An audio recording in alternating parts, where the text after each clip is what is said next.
This is Speak Up on the CW Philly. So, I go home. That's good, man. At least you get to see your girl and kid. Yeah.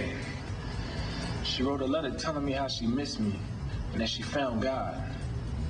I had to go and find him in one of the worst places. Hey, at least you found him. It's called I'll Never Leave. It's a short film written and directed by a very promising local filmmaker. His accomplishments become even more impressive when you consider his age. Good morning, everyone, and welcome to Speak Up. I'm Ukee Washington. The creative force behind the film clip you just saw is just 15 years old.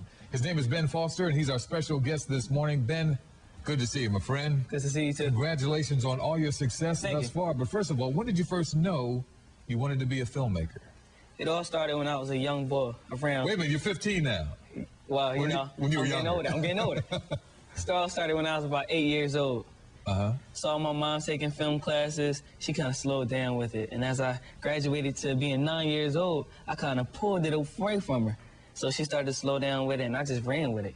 And how'd you do that? What did you saw working with the films, and what intrigued you about that? Just the whole process, the camera itself? Because at 9, I'm thinking, like, what grabbed your attention? Oh, I love entertaining people.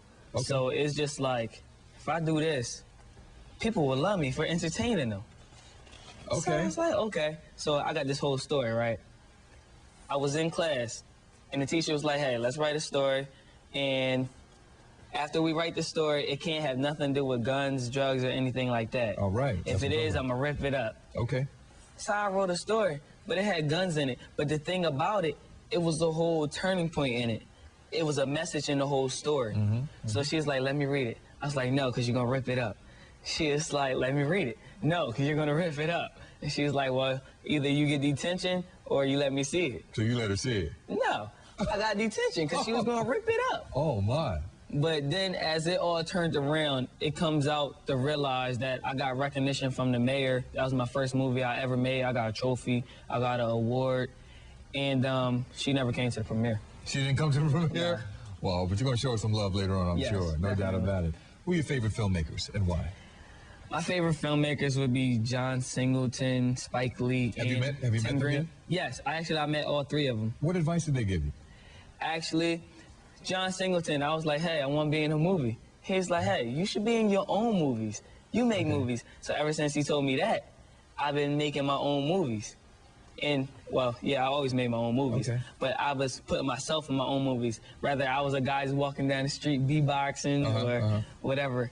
And then Spike Lee, he told me when I turned 14, get my working papers, look them up, and then I can work with him on set. That never happened yet.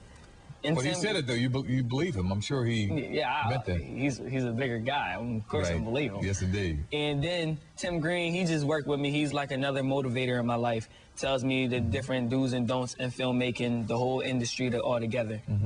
Where do you want to go from here, and how fast do you want to get there? You're 15 now. You have to take a number of steps. You have to be surrounded by a lot of great people to make it work, and you have to believe in yourself. Where do you want to go from here? Well, I have short-term goals as long as long-term goals. My short-term goals is to finish this project that I'm currently working on and to invest more money into my college fund as well as into my future films. Very good. And then after my long-term goals is to start a clothing line and to invest money into another young person's life so they can do the same as me. Very good, young man. Where does all this love in your heart come from? God. Okay. That's what I'm talking about.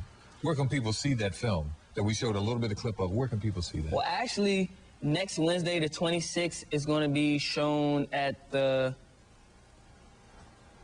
Community College of Philadelphia. Okay. Across the street. Right next door. Yeah. Okay, right next door, right next door. So your biggest project, who's the actor that you want to work with the most? If you could do a film right now, who would you like to work with the most? Kyla Pratt. Who's that? Kyla Pratt. Kyla Pratt? What's Kyla Pratt done? Forgive me. She was on the TV show One on One. With Flex Washington. Am I too old for Kyla Pratt? You ever watch The Proud Family? The Proud Family. I've seen that on cable. Okay, she's one of the voices? Yeah, she was the little girl voice. Okay, I did know about The Proud Family. Okay, I'm not that old. I'm not that old. But today is your 15th birthday. Yes. You have many, many more years ahead of you. I think we should celebrate right now for your 15th birthday. We bought some cupcakes in here. I want you to have a cupcake with me. Oh, Bob, come on set. Don't worry about walking in front of the camera. Thank you, sir. Have a cupcake. And one day, young man, I hope this will be a meal and a glass of champagne, and we will be celebrating your premiere. Thank you. All right? I appreciate that. So here's to you, young man. All the best in the future. And God bless. Thanks for coming by. Thank you. All right. Appreciate it, Ben. When Speak Up returns, more inspiring work from young filmmakers in our area, and they have their minds on the violence that's gripping this city. We'll be right back with that and much more. Congratulations. Thank you.